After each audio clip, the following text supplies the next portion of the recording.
Saludos amigos y bienvenidos a un programa más del lado del pueblo. Para mí siempre es un honor dirigirme a ustedes y en esta ocasión vengo con una invitada sumamente especial y es Rebeca González, la directora de Homeland Security en Puerto Rico. Rebeca, ¿cómo estás? Todo bien, José Alexis, ¿cómo estás? Gracias por la No, invitación. gracias a ti por aceptarlo.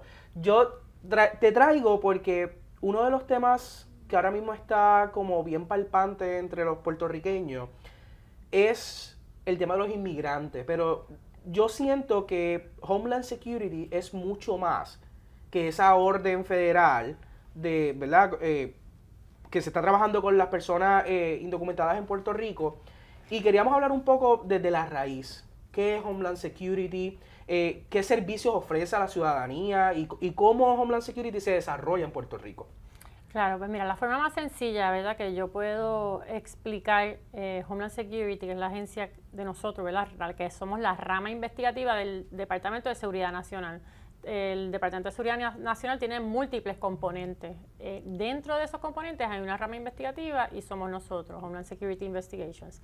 La forma más fácil de ver cuál es nuestra misión es nosotros somos responsables de la seguridad de nuestro país, de nuestra nación.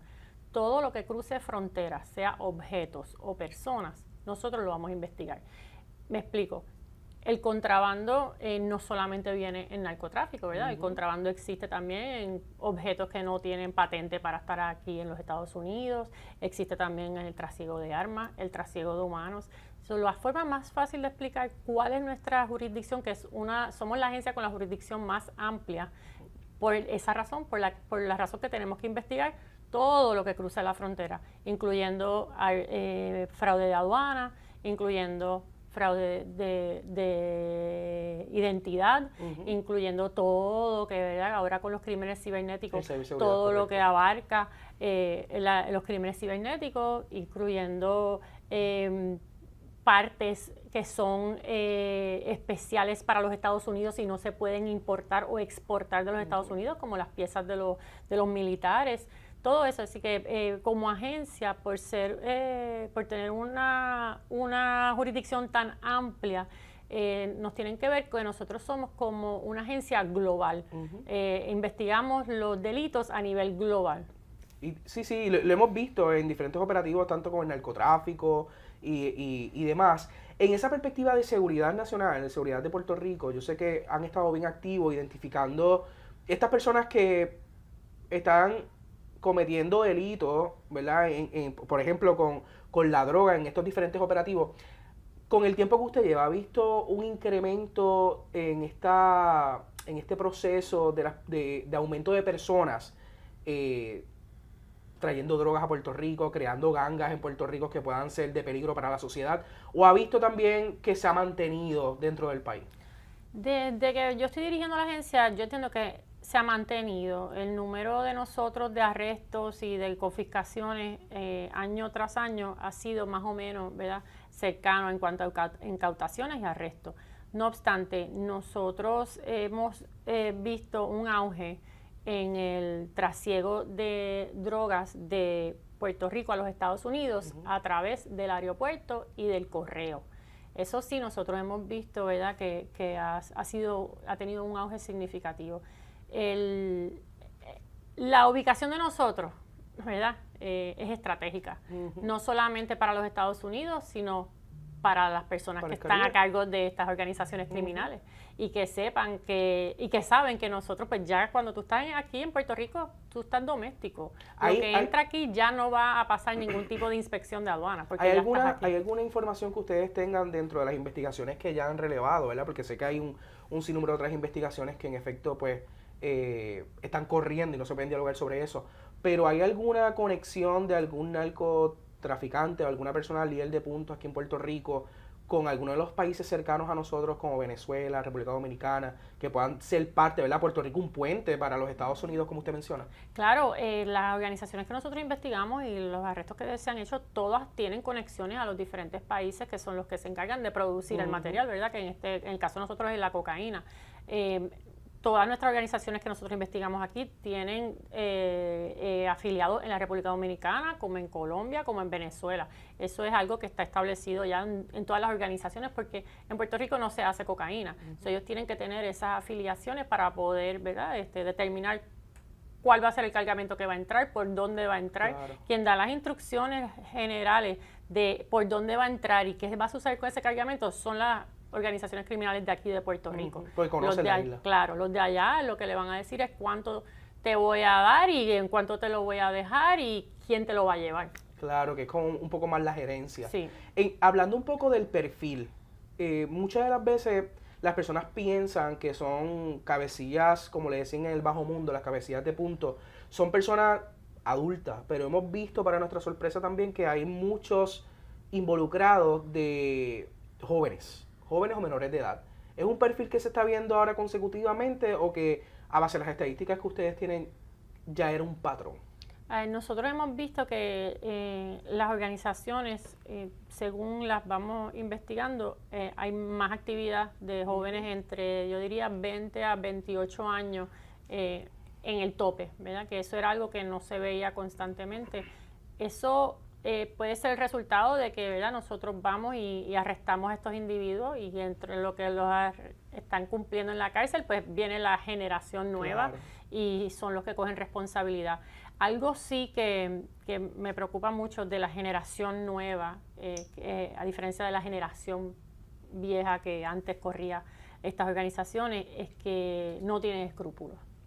No tienen escrúpulos. Son más crueles. Son crueles y no hay respeto ni a los menores ni a los adultos mayores, que de por sí las organizaciones antes tenían un respeto por los adultos mayores y por los menores.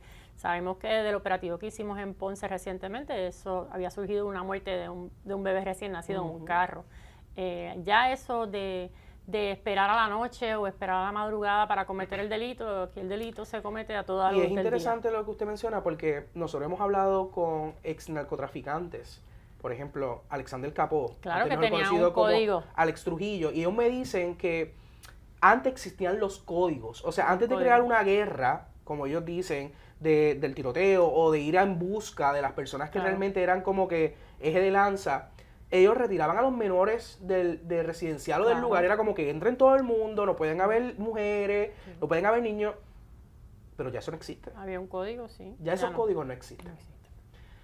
Bueno, pero más allá del narcotráfico, ¿qué otros servicios o qué otro impacto para mejorar la seguridad del país Homeland Security ha hecho recientemente por Puerto Rico? Pues nosotros también lideramos aquí en Puerto Rico el grupo de crímenes contra menores. Hay un grupo de trabajo de crímenes contra menores que está compuesto por diferentes entidades del Estado, incluyendo la Policía de Puerto Rico, familia, diferentes entidades de educación y nosotros.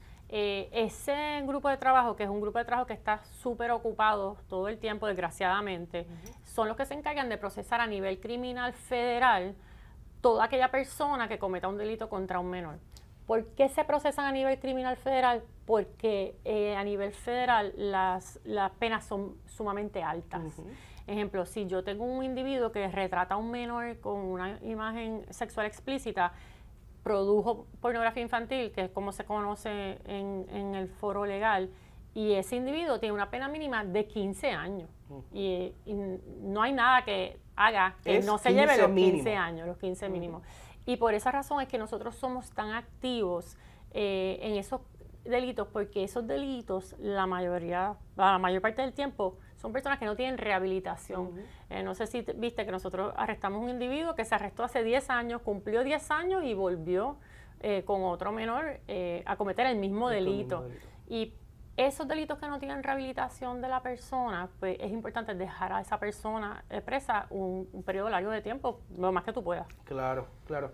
Y hablando de los menores y también un poco sobre la sociedad como tal, la parte de lo que ustedes trabajan también es el factor de la trata humana. Sí. En Puerto Rico se ha convertido básicamente como un pequeño tabú de si existe, no existe, sucede, no sucede.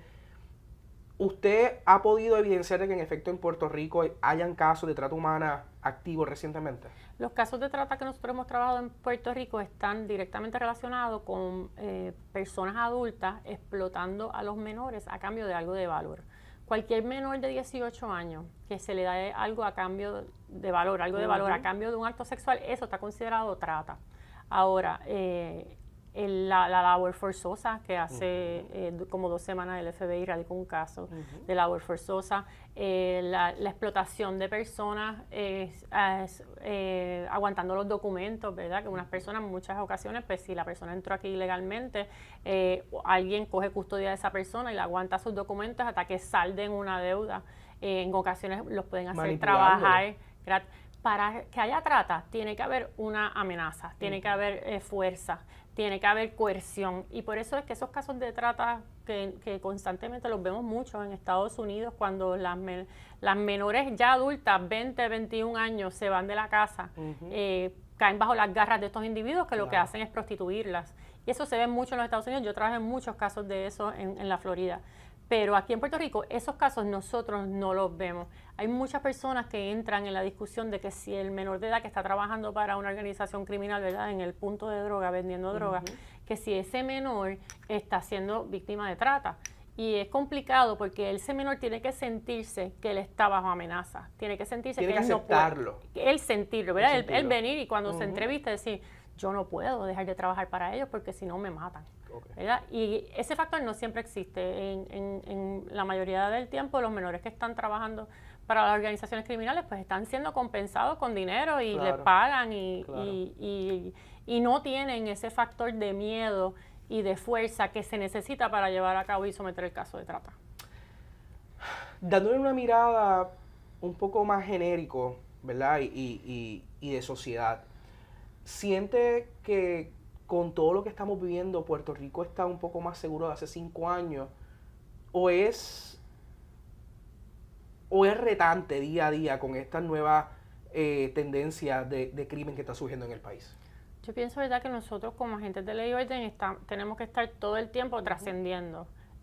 Puerto Rico, en el sentido de seguridad, tiene ahora unas herramientas que no teníamos, que son las cámaras de seguridad. Eso nos ayuda no solamente a nosotros como entidades federales, sino que también al Estado. Y según más municipios van uniéndose a las cámaras de seguridad y a tener la cobertura alrededor, como ejemplo la plaza del municipio de San Juan, la placita de Santurce, ahí hay cámaras alrededor todo el tiempo. Eso ayuda porque también eso es un retractor para el que vaya a cometer delito. Y ¿verdad? El problema que nosotros tenemos, y sé que han estado los asesinatos altos en las últimas 2 semanas, el narcotráfico, ¿verdad? Mientras nosotros tengamos, es nuestra ubicación lo que nos hace, ¿verdad? Nos expone a que esté entrando y saliendo la droga, es por donde estamos ubicados. Pero ahora mismo en Puerto Rico hay una presencia militar, que eso nos ayuda en el sentido de que estamos, ¿verdad? Tenemos presencia militar y están disponibles si los necesitamos. Y también los recursos de las agencias federales se han multiplicado. Claro. Así que nosotros, pues, como agentes de ley y orden, tenemos los recursos para poder proteger a Puerto Rico. Pero no obstante, los asesinatos siempre los van a ver porque mientras haya droga allá afuera y haya demanda, siempre van a haber organizaciones criminales. No, y es como usted mencionaba, es un trabajo que nosotros nos consta, porque usted es también colaboradora en nuestro programa de Jugando Pelota Dura, nos consta el trabajo extraordinario que usted está haciendo y todo su equipo de trabajo para poder mantener seguro nuestro país. Pero, por ejemplo, ayer hablábamos también en el programa de que se coge uno, pero ya hay un sustituto. Claro. Entonces es un problema de donde entonces yo, claro, cojo la cabeza de punto, pero ya hay un sustituto al segundo de haberlo arrestado. Y cómo nosotros como país creamos una campaña social. Por ejemplo, ayer la exfiscal Yanes Parra mencionaba en el programa de Jugando Pelota Dura que cómo nosotros podemos educar a la población de redirigirlos por mejores caminos en vez del camino fácil de lo que es la droga y el narcotráfico, como por ejemplo decían, antes nosotros no utilizábamos cinturón. Exacto. Se creó una campaña educativa y ya hasta los nenes más pequeños le dicen a sus padres, a su encargado, mami, papi, el cinturón. Cierto. Entonces, yo creo que esa parte nos falta a nosotros como país de reforzar, de nosotros también como medios, unirnos a agencias y organizaciones que día a día trabajan con este tema para nosotros poder entonces reforzar y crear una conciencia. Pero hay otros temas, vamos a entrar entonces a temas de líneas de apoyo, líneas de confidencia donde se puedan comunicar con Homeland Security para poder investigar estos casos que ustedes día a día están en la calle. Como también vamos a hablar por encima, hablándole del lado del pueblo a la gente, en qué consiste esta orden federal de los inmigrantes en Puerto Rico, en qué estatus estamos y cómo también se hacen valer su derecho a pesar de cumplir con la ley y orden, pero eso lo haremos al regreso de la pausa.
Saludos amigos, y estamos de regreso y como les había mencionado anteriormente nos encontramos en esta ocasión con la directora ejecutiva de Homeland Security, Rebeca González, y estábamos hablando en el primer segmento sobre más allá del narcotráfico, todas las áreas donde Homeland Security tiene injerencia y ella resaltaba mucho la importancia de mantener seguro al país. Todo lo que entra ilegalmente, Homeland Security tiene esa potestad para poder investigarlo.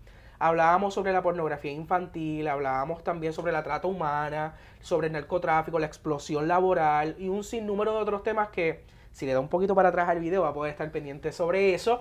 Pero, como hablamos al principio, en Puerto Rico ha creado un mal sabor en la sociedad la determinación y la orden que baja del gobierno federal, del presidente Donald Trump, en contra de las personas indocumentadas, de los inmigrantes en Puerto Rico. A mí me gustaría decirle al pueblo en arroz y habichuela, del lado del pueblo como es el programa, en qué consiste. ¿Es realmente llegar a Puerto Rico y coger a todas esas personas inmigrantes y sacarlas del país? ¿O hay un debido proceso? ¿Qué dice la orden realmente para que las personas puedan entender? Ok, vamos a ver a irnos un poquito hacia atrás. Nosotros en el cuatrenio pasado, debajo del presidente Biden, en los Estados Unidos no se hizo valer la ley de inmigración en el sentido de ejecutar órdenes finales de deportación. Las personas cuando llegaban, ejemplo, llegaba una yola con 50 personas, todas esas personas se procesaban administrativamente y se soltaban con una comparecencia a la Corte de Inmigración. Pues eso no pasó, nadie compareció. Y eso fue pues lo que dictaminó el que cuando viniera el presidente de Trump, ¿verdad? Que la campaña completa de él fue basada en que él iba a ser duro en contra de las personas que no tengan estatus migratorio. Pues todas esas personas que entraron en los últimos 4 años, pues él se dio la tarea de que había que identificarlas y a que había que regresarlas a su país. Pienso que se pierde mucho el contexto y en el sentido de que tal vez no lo ven el impacto económico Claro. que tienen los inmigrantes en los diferentes estados. Porque, ejemplo, si yo soy el gobernador de Nueva York y yo tengo un presupuesto para 13,000 personas y de momento tengo 18, pues tengo que ver de dónde yo saco ese dinero. Llega un momento que no hay más ayuda económica para tantas personas. Y basado en eso, que el presidente Trump en enero 20, que fue cuando él juramentó, firmó la orden ejecutiva para dar final, se llama así mismo, a la invasión a los Estados Unidos. Esa orden ejecutiva lo que establece no es una ley nueva. La ley de inmigración es una de las leyes más viejas y siempre ha estado vigente, no ha cambiado. Esa orden lo que establece es que él, a través de orden ejecutiva, le está dando jurisdicción adicional a los componentes del Departamento de Justicia. Y eso es el FBI, la DEA, los alguaciles federales, todos ellos pertenecen al Departamento de Justicia, para que puedan implementar la ley de inmigración, porque la puedan hacer valer en conjunto con nosotros. Nosotros como tal, Homeland Security Investigations, la misión de nosotros es investigar. Claro. En nuestra agencia hermana, que es ERO, Enforcement and Removal, la misión de ellos, ¿verdad?, es identificar quién está en el país sin estatus migratorio y ponerlo en proceso de remoción. No obstante, en base de la orden ejecutiva, es todas las manos. Trabajo en equipo. Exacto, todas las manos tienen que estar en la mesa. Y esa orden ejecutiva lo que establece es que se le va a dar prioridad a las personas sin estatus migratorio que tienen récord criminal, ¿verdad? Que han estado en la comisión de delitos en los Estados Unidos. Pero no en ningún momento dice que se le va a permitir a las personas que no tienen récord criminal permanecer en los Estados Unidos. Claro. Y pienso que ahí fue que donde hubo la confusión. Yo, ¿verdad?, desde el principio, tú sabes que yo he tratado desde el principio de dejar claro el mensaje que las personas que no tengan estatus migratorio no van a poder permanecer ni en Puerto Rico ni en ningún estado de los Estados Unidos con una vida sana, porque Claro. nadie quiere estar viviendo a escondidas. Y con miedo. Y con miedo. Claro. No obstante, sí, ellos tienen unos derechos civiles por estar aquí en Puerto Rico que se les tiene que hacer constar y los agentes, ¿verdad?, míos hacen valer la ley y llevan a cabo su trabajo con mucha integridad y con empatía, ¿verdad? Que esa Se es necesita una orden.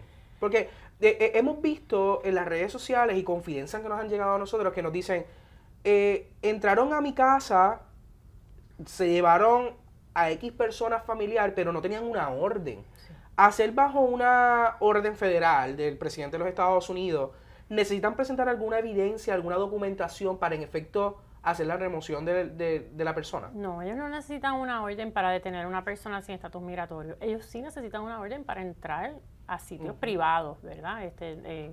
Como cualquier hijo de vecino. O sea, nosotros, si vamos a ejecutar una orden de allanamiento en una casa, pues tenemos que tener una orden. Y si nosotros vamos a buscar un individuo, pues tenemos que tener una orden de arresto. No obstante, hay situaciones, ¿verdad?, que ameritan y le dan la capacidad a ellos entrar. Si ellos están en una persecución y esa persona entró a casa, ¿verdad?, a tu casa en vez de a la de él, pues van a entrar a tu casa porque ellos están en medio de una persecución. Claro. Y como todo, los agentes conocen la ley y conocen qué se puede hacer y qué no se puede hacer. Hay personas que me han preguntado, pero ¿cómo ustedes llegan a Barrio Obrero y ya deciden aquí es que vamos? No, nosotros no llegamos a Barrio Obrero y decidimos aquí es que vamos. Nosotros pues trabajamos unas confidencias y llevamos a cabo unas órdenes de deportación finales que ya existen. Y todo lo que ellos recopilen, desde que se bajan del carro hasta que hacen ese arresto, todo esos visuales, si salieron corriendo, si cerraron puertas, todo eso son factores articulables para ellos poder llevar a cabo ese arresto administrativo, porque recuerda, es un arresto administrativo en ese momento. En ese momento. A nosotros en las redes sociales y en nuestro contacto de confidencia nos llegó un video del domingo al lunes de aparente y alegadamente una intervención de agencias federales en Villa Palmera, donde la persona que nos los hace llegar alega que violaron un poco los derechos de la persona. Quiero compartir primero el video con todos ustedes para que vean, para luego entonces regresar a analizarlo con la directora de Homeland Security.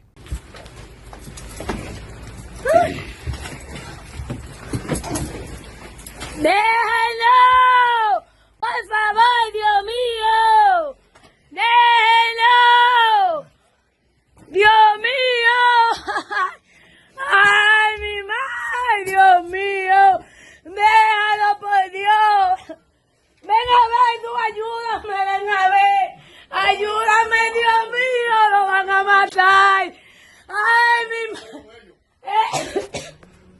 intervenir con ellos. ¡Ay,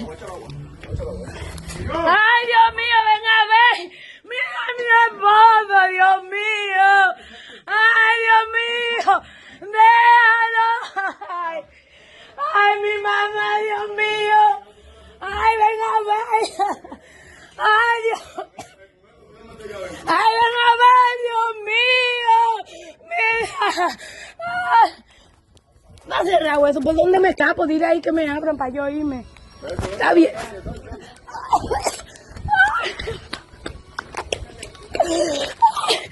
Y Añeto tiene candado. Ábreme aquí, ¿no? No, ábreme. Está abierto en tu casa. Este video fue una de nuestras seguidoras que nos los hace llegar vía confidencia y lo queríamos compartir con ustedes para aprovechar el momento de que está la directora de Homeland Security aquí con nosotros. Directora, ella alega de que fueron violados sus derechos, de que fueron de una manera agresiva, de una manera que no hubo chance de poder llegar a un acuerdo o ser un poco más pacífico. ¿Qué usted puede decirle a esta persona que nos escribe, como a su vez también a muchas de las familias, porque son muchas las confidencias que nos han llegado? Claro, el pueblo hace valer sus derechos y a ningún familiar, a ninguna persona le gustaría que de la noche a la mañana, sea Claro. persona que no tenga documentos o los tenga o quien sea, de la noche a la mañana se le remueve un familiar, porque pues hay un núcleo de sentimiento, es familiar, o sea, es una pérdida. Claro. Pero se está haciendo valer los derechos de las personas ante el cumplimiento de la orden del presidente Donald Trump. 100%, ¿verdad? Es importante lo que acabas de mencionar. Estamos impactando directamente núcleos familiares y es un impacto que todos nosotros sabemos lo que conlleva. Los derechos civiles de las personas, de todas las personas que estén presentes en los Estados Unidos, no importa el estatus migratorio, se tienen que hacer valer porque nosotros somos agentes juramentados, ¿verdad? Y tenemos que asegurarnos que cuando nosotros hacemos valer las leyes, lo hacemos valer según lo dictamina la ley.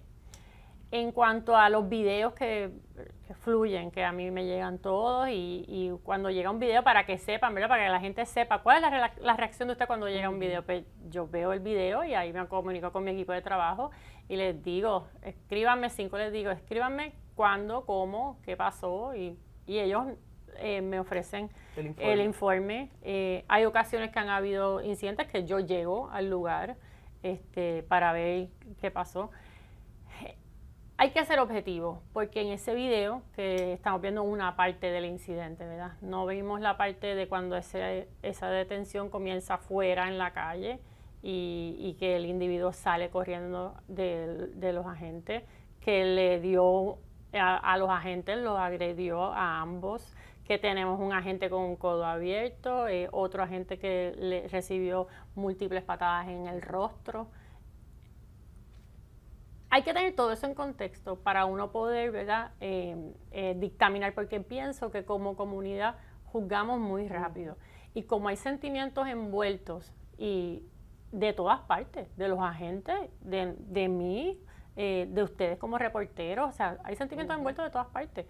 Pero tenemos que entender que nosotros al final del día tenemos que estar del lado de la ley y del orden, porque nosotros tenemos que confiar en que esos agentes que están haciendo su trabajo, pues lo están haciendo correctamente. Que al fin y al cabo, si ustedes están del lado de la ley y el orden, es estar del lado del pueblo. Porque a largo plazo creamos una sociedad más segura, que es parte también de su misión. Claro, ciertamente nosotros entendemos el impacto que tiene la ejecución de estas órdenes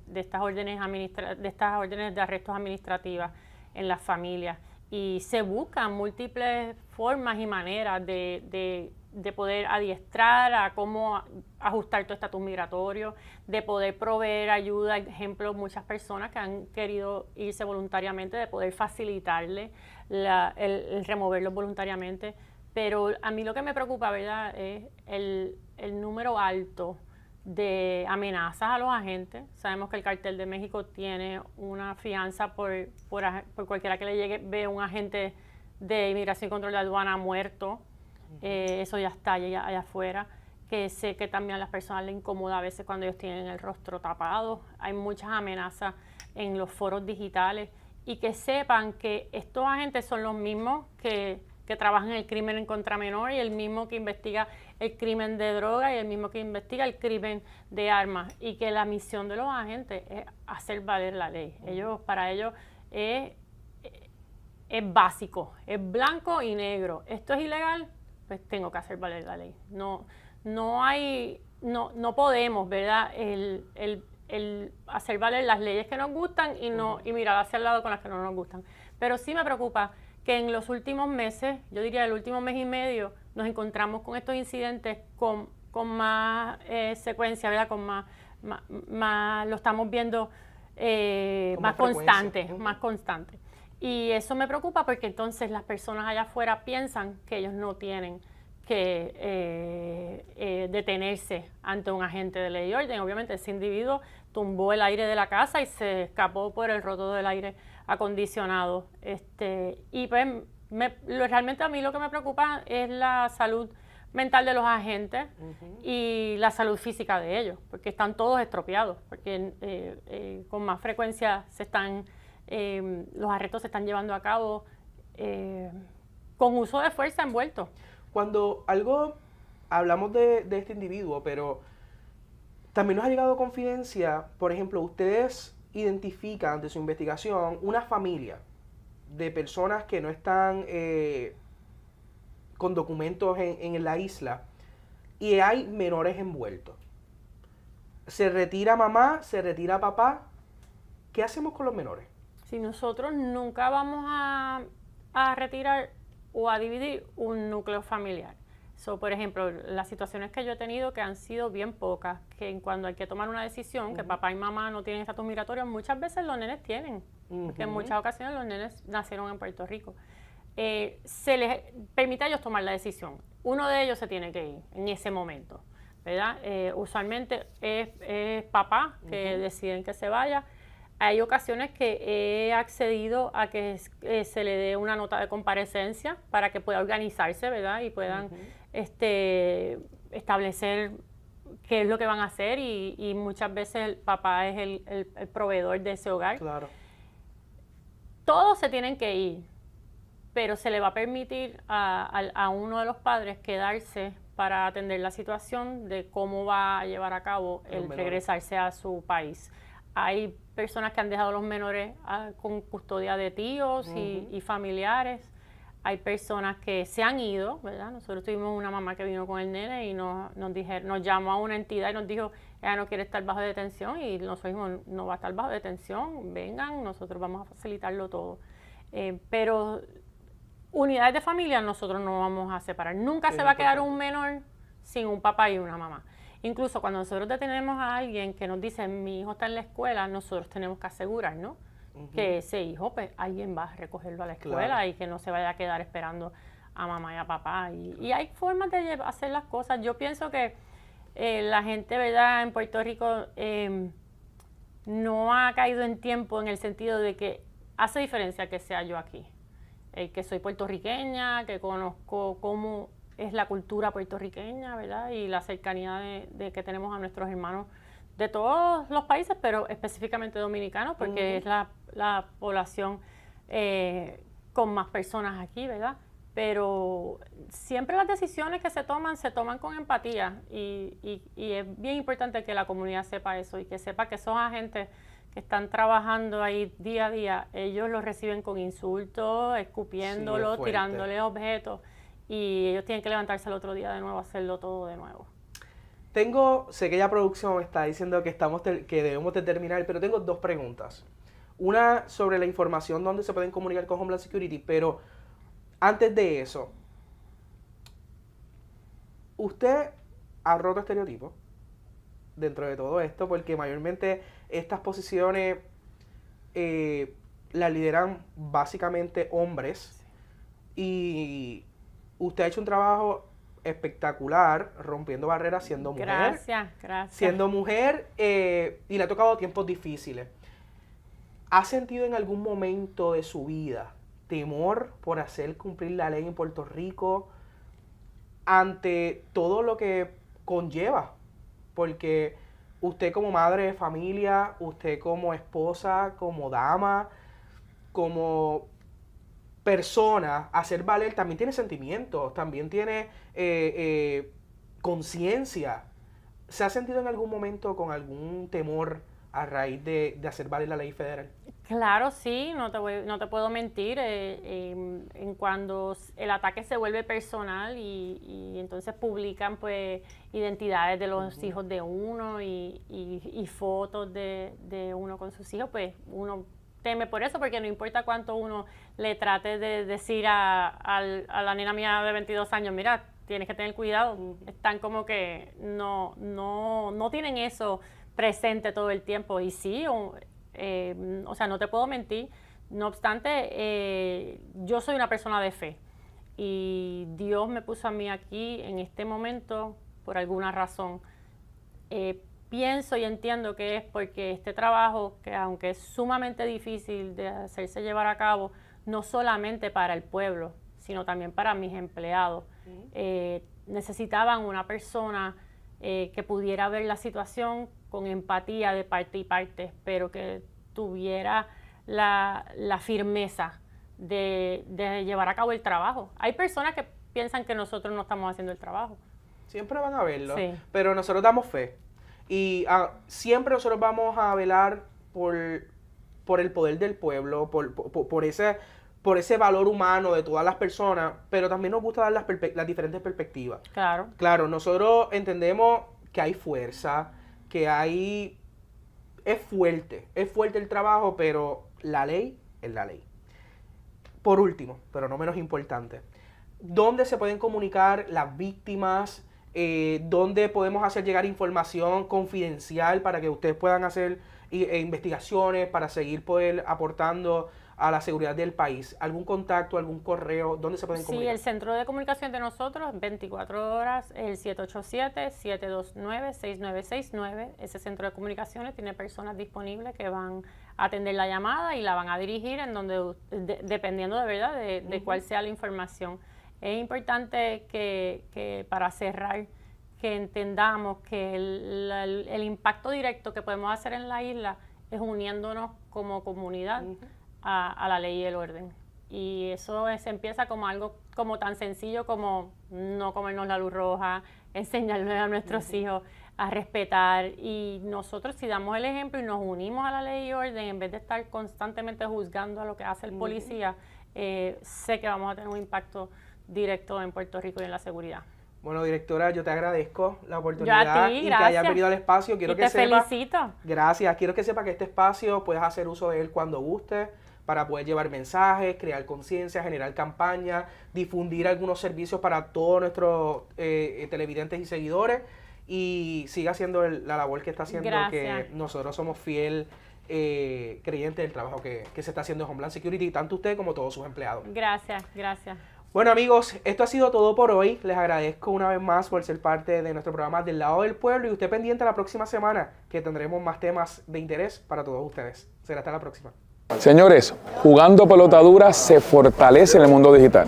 Y ahora que transmitimos solo por YouTube, miles y miles de personas se unen de lunes a viernes para ver nuestro contenido. Este canal está lleno de contenido de valor para que juntos nos eduquemos, informemos y entretengamos. Suscríbete al canal, activa la campana y únete a las miles de personas diarias que nos sintonizan por YouTube.